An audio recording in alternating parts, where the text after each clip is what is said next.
বছরের প্রথম দিন মিষ্টিমুখ না করলে কি হয়। তো পয়লা বৈশাখে কি করলাম সব কিছুই থাকবে আজকের এই ব্লগে। আমার শাশুড়ি যেহেতু এগুলো নামাজ কালাম পড়ে, যার কারণে তিনি পয়লা বৈশাখের মানে কোনো অকেশনে তিনি আর কি করে না। তো যাই হোক, আমরা হচ্ছে কিছু আয়োজন করেছি আম্মুকে বলে। তো কি করলাম সব কিছুই থাকবে আজকের ব্লগে। হ্যালো এভরিওয়ান, আসসালামু আলাইকুম, welcome to my another blog. আমি পয়লা বৈশাখের দিন ভেবেছিলাম আরও সকালে উঠবো, কিন্তু না, নাসর বান্দা উঠেই দেখি 10 সাড়ে 10টা অলরেডি বেজে গিয়েছে। উঠেই আমি যেটা রেগুলার করি, আমি একটু মশলা পানি খেয়ে নিই। যেহেতু এখানে অনেকগুলো মশলা অ্যাড করা আছে, এটাও তোমাদের সাথে শেয়ার করব। তারপর মশলা পানি আমি চুলায় রেখে আমি যাই ফ্রেশ হতে। ফ্রেশ হয়ে এসে আমার পিম্পল উঠে গিয়েছে, একটা অকেশনের দিন আসলেই পিম্পল হবে।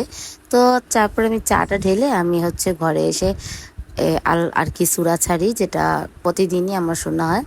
আর মিষ্টি মুখ করার জন্য আমি হাফ কেজি দুধ আমি চুলায় দিয়ে এসেছি, বলক আসলে এটা দিয়ে আমি ফিরনি রান্না করব। তো এই যে ফিরনি রান্নার জন্য আমি কিছু দারচিনি, এলাচ এগুলো দিয়ে দিচ্ছি দুধের মধ্যে। তারপর আমি চলে যাব হচ্ছে, এটা হচ্ছে চালের গুঁড়া, যেটা দিয়ে আমি ফিরনি রান্না করব। বছরের প্রথম দিন নতুন কিছু দিয়ে শুরু হোক, মিষ্টি মুখ দিয়ে শুরু হোক, কেননা তারপর আমার মেহের আর আমার জন্য রুটি বানাবো, কারণ আমার শাশুড়ি ছিল রোজা। তো মেহের আর আমার জন্য রুটি বানাতে আমি অল্প করে আটা গুলেছি, মেহের একটা আমি 2টা খাই। তো আমি আবার কি করলাম, ফিরনির মধ্যে কিছু আর কি মানে গুঁড়া দুধ ছিল অ্যাড করেছি। তারপর আমি 3টা রুটি গোলা করে রুটি 3টা আমি ভেজে নিচ্ছি। ভেজে নেওয়ার পর আমি মেহেরকে ঘুম থেকে আবার তুলতে যাব। আর হ্যাঁ, দেখেছো মা মানে কি একটা অবস্থা, আমি কুচুন থাকতে হাত দিয়ে রুটিগুলো উল্টাচ্ছি। তারপর এর মধ্যে আমার কিন্তু রুটি বানানো শেষ, মাত্র 3টা রুটি।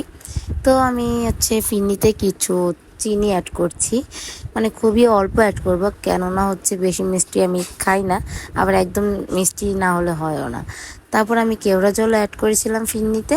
তারপরে এই যে আমি রুটি বানিয়ে তারপর হচ্ছে ডিম পোস্ট করে আর কি ঘর না গুছিয়ে আমি মেয়েকে খাওয়াতে বসে গিয়েছি, কেননা মেহেরের ম্যাডামও চলে আসবে। তো ইতিমধ্যে একটা মানে কাছাকাছি বেজে যায় এত কিছু করতে করতে।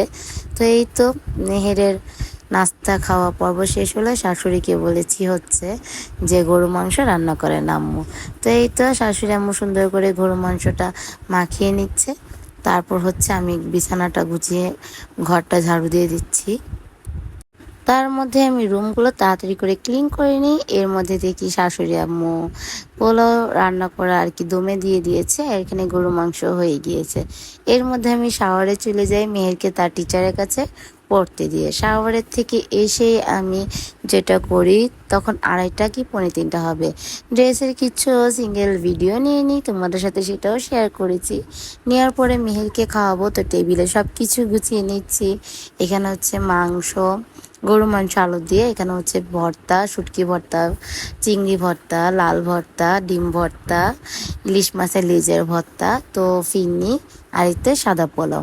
তারপরে এগুলো আমরা 2 মা যেয়ে খেয়ে, যেহেতু শাশুড়ি রোজা ছিল সেদিন, আমরা চলে যাই ছাদে। ছাদে আমরা বেশিক্ষণ থাকি নাই, অনেক রোদ ছিল। তো আমরা ছাদের থেকে নেমেই আবার রিক্সা করে চলে যাচ্ছি মেহের বাবার দোকানে। সেখানে যেহেতু হালখাতা খোলা হবে, আর এটা হচ্ছে তাঁতি বাজার। তো আমরা সেদিন গেলাম। তারপর হচ্ছে অনেক ভিড় ছিল, ভিড় থাকার কারণে আমরা বেশিক্ষণ বসি নাই। আর আমার বৈশাখ তো পরিপূর্ণ তাকে ছাড়া, তো সে যেহেতু সেদিন দোকানে ছিল, আমরাও সেদিন চলে যাই তার সাথে একটু ভিডিও ক্লিপ নিতে। এই তো আমার বৈশাখ পরিপূর্ণ হয়ে গিয়েছে, এখন তার সাথে ভিডিও কিছু ছবি তুলে। তারপর এর মধ্যেই সে আমাকে একটা ব্রেসলেট দিবে বলছে। তো ব্রেসলেটগুলো দেখাচ্ছে অ্যাকচুয়ালি কোনটা বেশি সুন্দর। তা আমি এটা ডিসাইড করি, তারপরে উনি আর কি বলতেছে এটা তোমার হাতে টাইট হয়। তো যাই হোক, এই গল্প পরে আরেকদিন করব যখন আমি পড়বো। তো এই যে তোমাদের সাথে এগুলো শেয়ার করলাম, আলহামদুলিল্লাহ। তারপরে আমরা চলে আসি বাসায়। বাসায় এসে আমাদের কিন্তু বালাজি গোল্ড হাউস থেকে কিছু গিফট দিয়েছিল, আসো তোমাদের সাথে শেয়ার করি। এই যে হাফ কেজি একটা মিষ্টি বক্স দিয়েছিল, তারপর একটা পার্স দিয়েছিল, এটা কিন্তু রেগুলার ইউজ করা যাবে, খুবই সুন্দর কোয়ালিটিফুল একটা পার্স। আর দিয়েছিল 5 বাটির একটা মানে ঢাকনা সহ বক্স, কন্টেনার মতো। তো এগুলো কিন্তু অনেক কাজে লাগে, আর বাটিগুলো কিন্তু দেখতেও খুব সুন্দর, যে কোনো খাবার ঢেকে রাখা যায়।